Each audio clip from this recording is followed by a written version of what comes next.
Plymouth. Mutley Plain. The suburb was farm fields until the mid-Victorians, when Mutley sprung up from nowhere.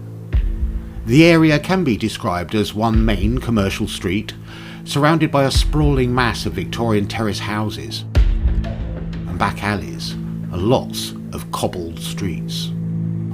On the thoroughfare, you'll find Plymouth's private members' adult club. Hello, I'm Matt Bear Clark. Most people call me Bear. I am here outside Vault 72, which is currently a private members' adult bar and underground vault. Used to be a bank. We're here because the owner, Andrea, has asked us to come and investigate. Recent development work to expand the building has knocked through to an adjoining property at the back, and it seems to have disturbed some of the spirits. We've had pushes, pulls, hair pulled, shadows moving across, but more recently a brick was flung across the room, and the builders will now not work in the same place. So we've got the keys and we're here for an investigation. Let's go in. Many people pass Vault 72, the nightclub, every day, not knowing what goes on behind closed doors. As we pass through the XXX adult club, we enter an older building, to the rear, unseen for years.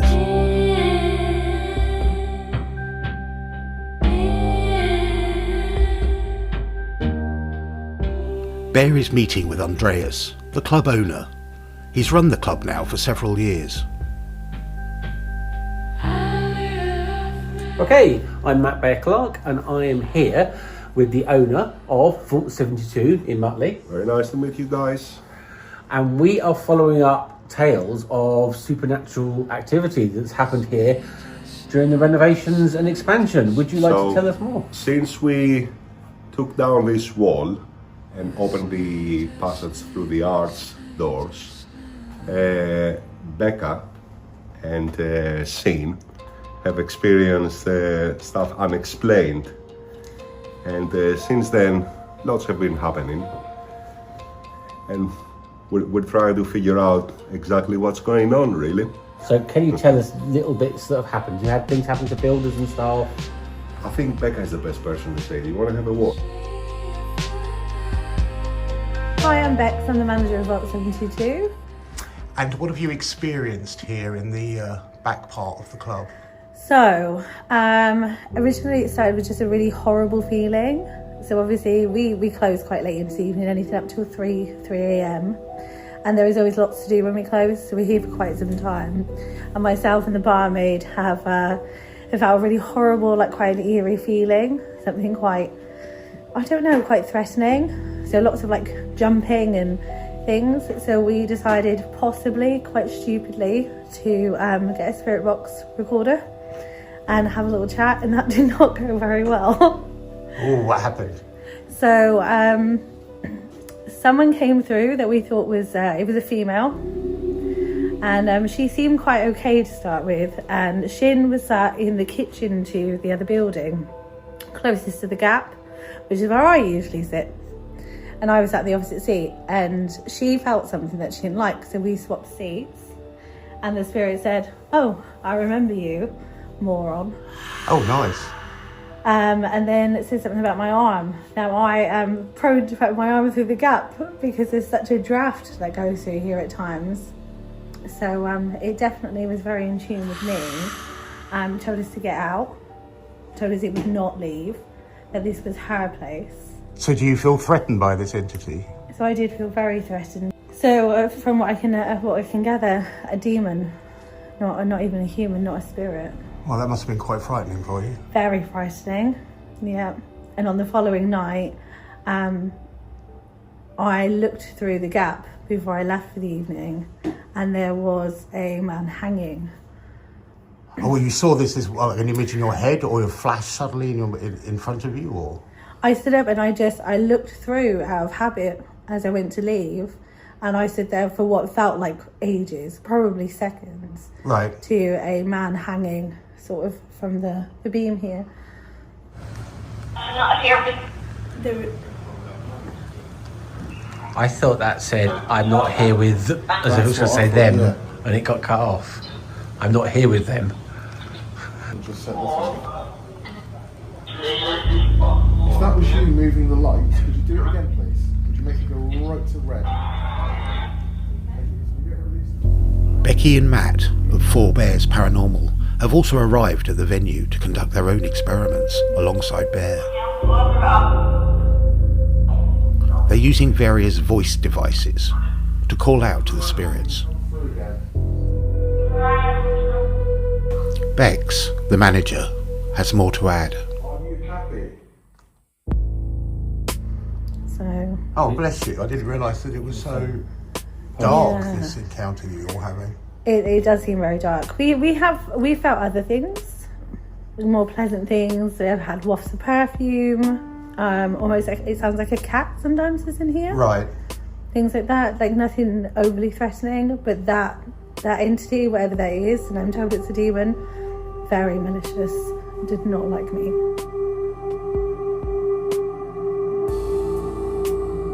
Bear takes a look at the large archway that was recently uncovered and knocked through.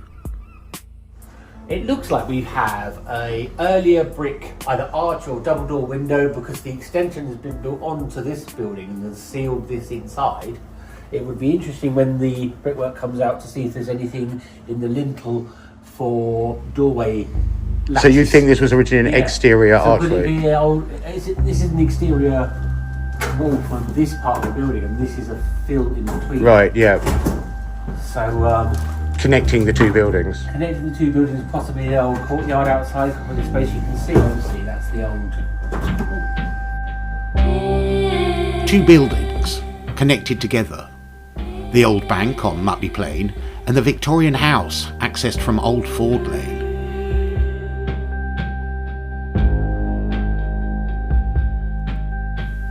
Old aerial photographs reveal a lot. You can see detail from above, the square bank building and the house to the back. Another photograph reveals a white cube, again the bank, and behind, a row of 3 terrace houses. Originally, the terrace of 3 houses had long front gardens until someone built the bank. Eventually, at some point post-war, the 2 buildings were joined by an extension on ground level. It acts like an airlock between the 2 environments until very recently. There are hints of the old backyard out the back by Ford Park Lane, like old walls and the old garden exit. Now the doorway goes nowhere. Andreas has big plans to convert the old house into a series of adult spaces, including a beer garden with exotic dancers and dark underground play dens and BDSM dungeons. So this will be utilized with the extension as a private rooms. Okay. So For now, the place is a haunting remnant of various eras, including the offices for the bank at the front on Mutley Plain. Andreas leads Bear through to what can only be described as a dank, dark cellar. please, I'll leave this to your imagination. Right. As well as a creepy old fireplace, Bear notices a large cavity in the wall. It's been bricked up. This is interesting. So this is So this basically under the this archway. connects to the other dungeon that we have. So the old bank vault, as we The old recognise bank it, is on the other side of this wall. connects to this, but it has been blocked off. So if you wanted to do a bank job in the past, this is where you would have tunneled It through. would come through here and try to make your way to the vault. It's like a nice easy brick to pull out. Ooh. That's odd. Mechanical failure. Is it dead? Battery's gone completely. Battery's gone. Oh, that's weird. Bear's light pole has completely died. The power's gone. We use our flashlights on our phones to light the scene. Down here was a kitchen for service for the people who lived upstairs. Okay. So the kitchen, that comes from the landlord. That makes sense. Before it became a bank, Yes. when it was a residence of, I presume, some rich people. This is where they cooked, and that's a kitchen utility setup. Yes. It's during this exploration of the old kitchen that Bear notices something strange. Kitchen as well, somehow. Does the existing vault come back that far? If I'm thinking you go down to the vault, It's but quite away. it's much further on. So what is there's a between long this wall. wall and the vault? That bo- must the be bodies? the width of the bar and the bar room. Yes, yes. So you have another room. So there is a wall. Probably if there is another room, it's been bricked off. Bricked up, filled up, Yeah. but it would be the other side of that, and that is a brick filling, as you can see how it's a different type of brick from the construction wall, which is this yellower iron filled. Similar to upstairs then? And then this pink, More modern brick, yeah. more modern brick. In fact, you can actually see the plaster curve of an earlier archway. So something Here. interesting. You have a completely another room beyond here. A history fact that is interesting is that the bank bought this from the council because there was no owners. Right. Time went out for sale. Well, that is odd. So then what, the bank then rented it to somebody else? It or- became council's property, Right. and the bank got it from the council because there was no owner at the time. Right. So at some point, it became an empty house with no owners. Okay. You notice the wall is bulges as well. It's because the goats are trying to get out. It's pushing on the other side. But if you think that this house was a very busy house with staff Yep. cooking in this kitchen and people living here, Yeah. then all of a sudden it became a house with no owners. It's quite creepy, really. With Andreas' tour over, I do a sweep of the house with my analog spirit box. Do you have a message for me?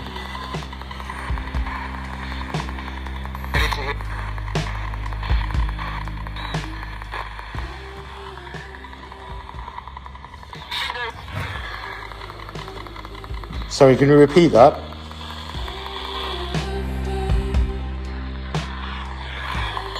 I'm here to say hello.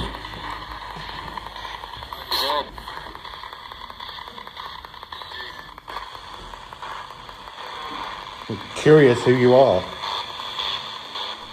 A few curious responses on the spirit box radio, and then Andreas joins me to continue a tour of upstairs.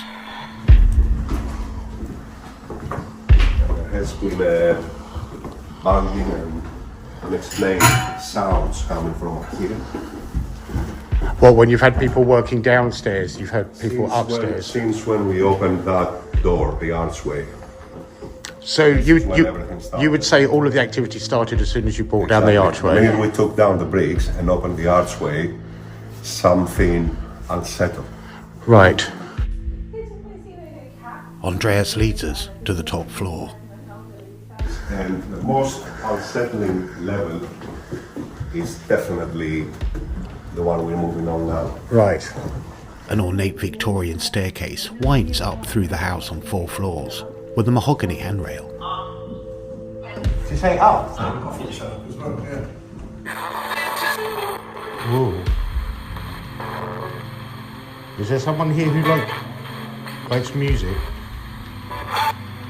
Do you like music? Stop.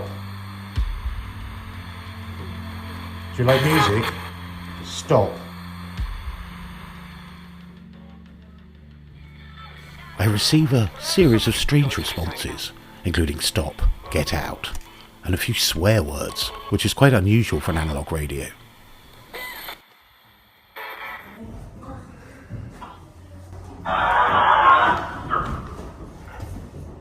Oh, I didn't like that. That scream. Ah! No, I didn't like that either. Oh, I didn't like that. That scream. Ah! No, I didn't like that either. And again. Is this the night we all changed our minds about demons? Becky Chapman is getting some intriguing voices on her Hexbox device. Hello, welcome to Mutley Plain. I'm in a property that's just off the high street. It's 4 floors, and the current owner is transforming the place into a private adult club. And it's actually quite a warren. All the walls have been taken out, it's back to its bare bones. Some very nice original fireplaces, which I'll give you a closer look at. There we go, very nice. Since building work began here, the builders and staff here at the club have experienced what can only be described as disturbances. Got the sun setting. That's the back of Plymouth College, if you know where that is in Mutley. Another very nice old fireplace just here. And this is the upper floor, the very top floor. There is also an attic, which I put a camera up earlier to have a little poke around, and it's huge up there. There you go, there's the attic. That's what I get paid for. Yeah, look at that. Hello, is the Blair Witch in there? Oh my God. That is a very large space. You really could put another floor in. Yeah, we could put all the windows. And then you've got also these wonderful staircases. All original, lovely Victorian ones. There's probably a mahogany handrail on this one. I had a very similar house in London. If you're wondering what that noise is, there's the lovely Becky and Matthew Chapman down here with Bear, who have been using a hex box. Hello. I had lots of stops and goes aways upstairs. Too many to it to have been normal. Do you want us to go away? Hi. So it's just that we're back. Hi. That was quite neat. That was. So I'll play nice. Hi. Who keeps saying hi?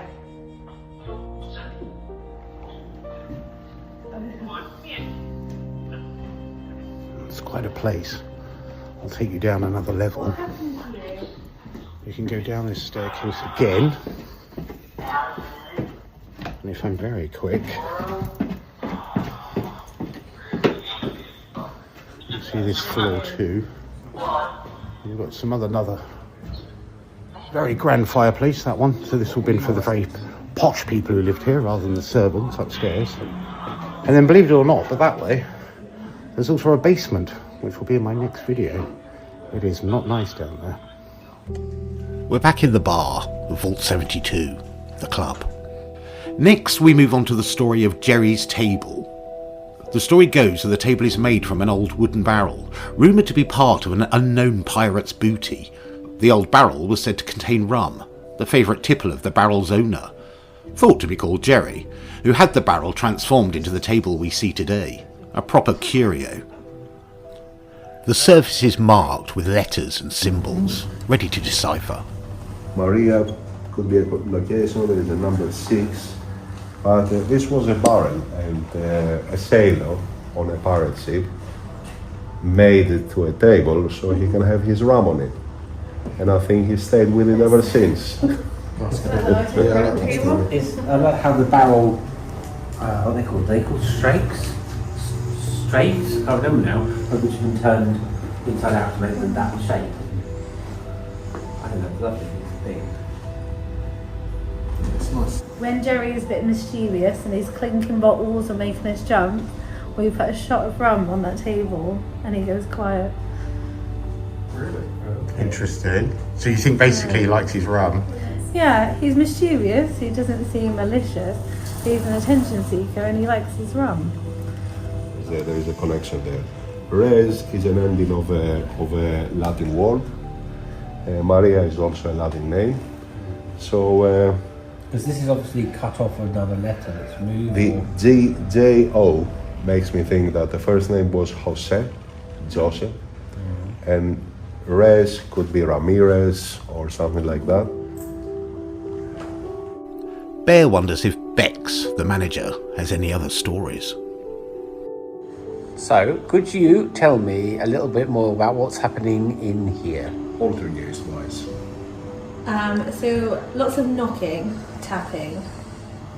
My barmaid and one of the builders involved were sat in the kitchen and there was a brick flew across the wall through the extension.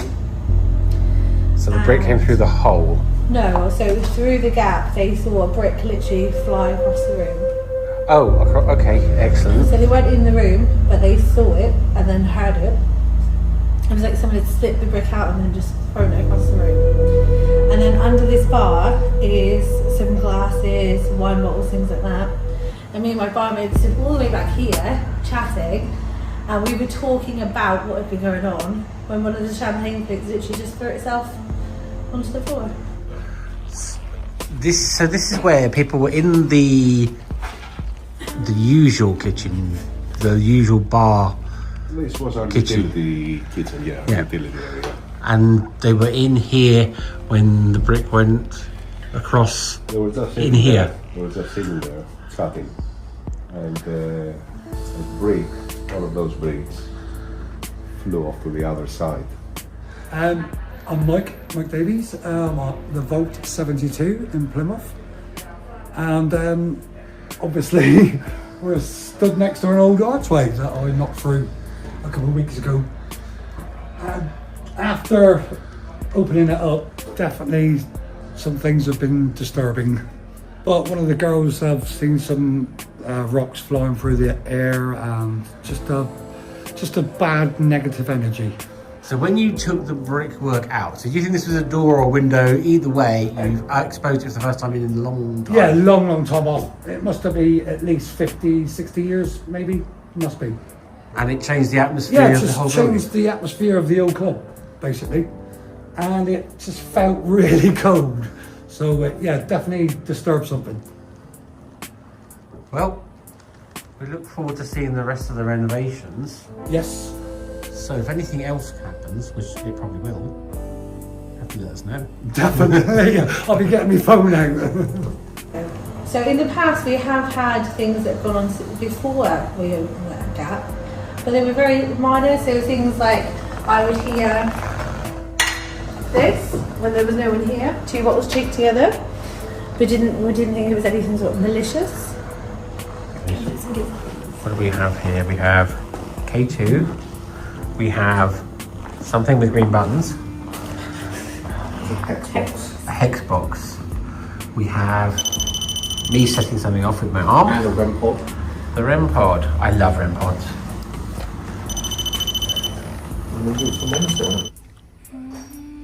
With gadgets assembled, it was time to do a proper baseline test.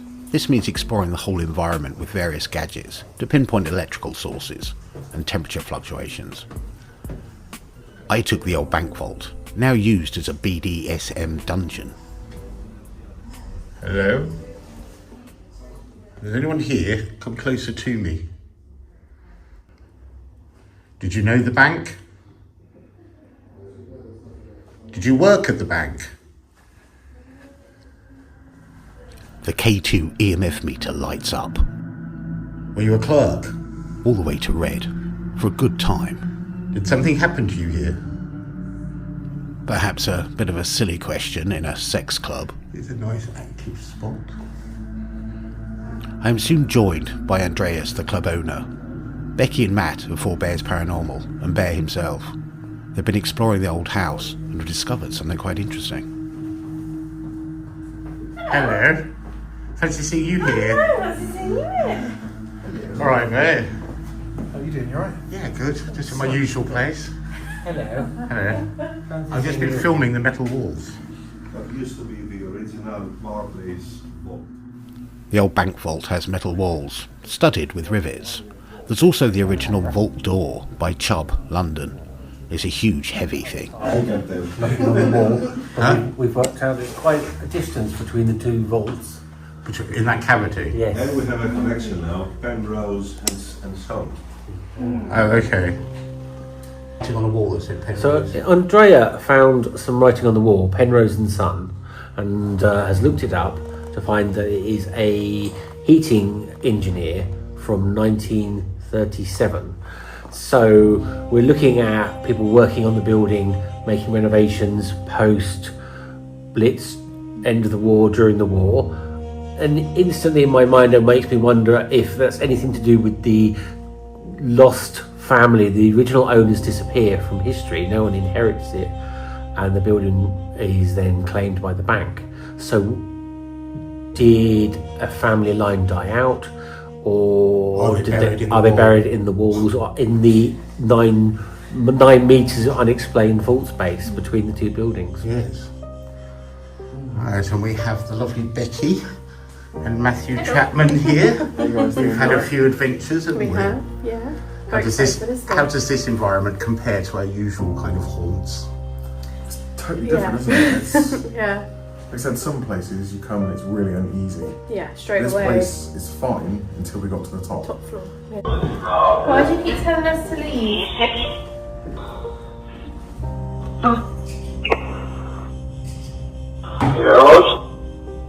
Yes, I thought it felt weirdly heavy up there, like the air was thicker. I feel like on your Yeah. shoulders, like you just, yeah. And we even had a couple strange noises, didn't we, at the things dropping and The shadow. yeah. Yes. So it's going to be interesting to See what, yeah.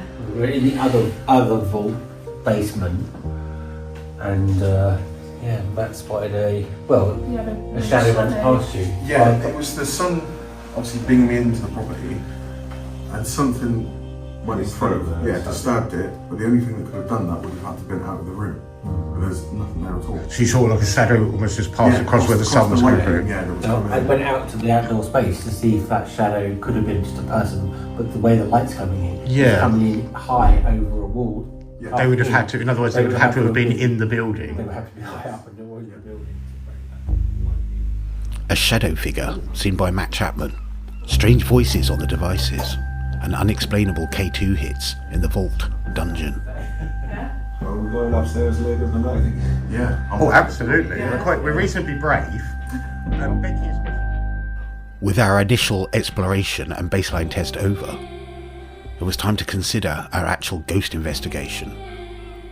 The reason we came. Tune in for part 2 of Shadow Tour Paranormal's Vault 72 Ghost Hunt.